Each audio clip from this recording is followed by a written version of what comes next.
In this video, we're going to pit the original 1980 Midway Pac-Man motherboard against the Icade 60-in-1 MAME emulator. I'm going to do the side-by-side with the mid-fruit pattern.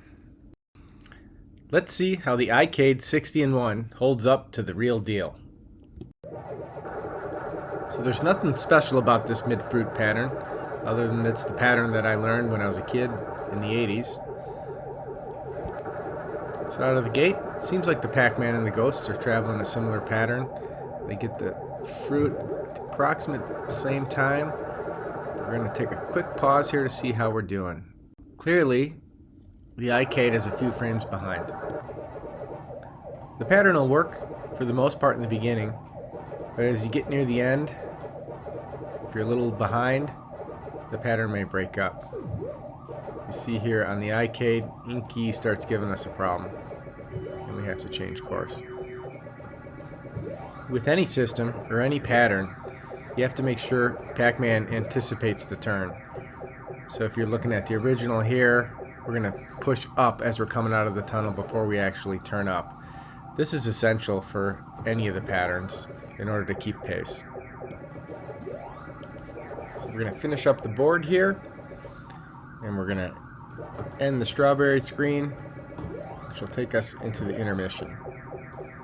And a little something about the intermissions, you'll see here, the Ghosts stay blue longer after every intermission, with the exception of the strawberry one. This one they actually get shorter. But it's good to note in the future boards that if you hit an intermission, you're likely going to get a break, and the Ghosts are going to stay blue just a bit more.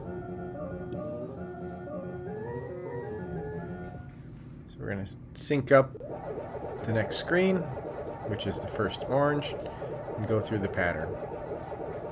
And I'm anticipating all the turns,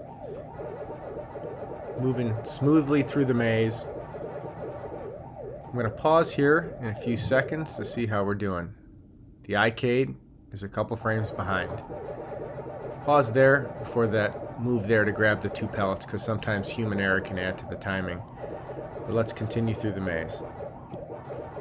Let's see how it does at the bottom of the pattern for the last time we had a problem. It looks like it would have worked. I got a little bit nervous. Inky wasn't going to cause a problem, and the pattern was going to hold.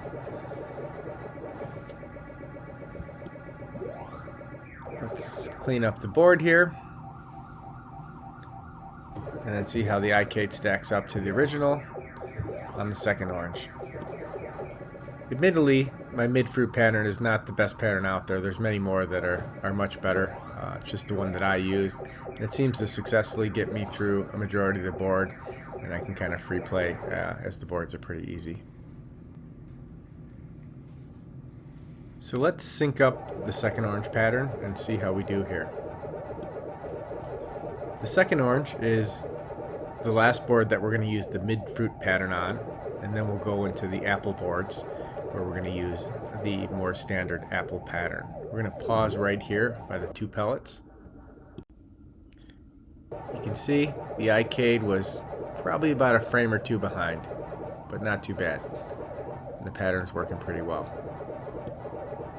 This is how I found most of the mid-fruit patterns worked on the Icade. It's a little bit behind, but the pattern's still held up. And when you got to the end and have 4 power pellets left, the free play is pretty easy on these boards, and the pattern seems to work well. So all in all, the Icade held up pretty well. It lagged a little bit behind the original Pac-Man, but the pattern still held together.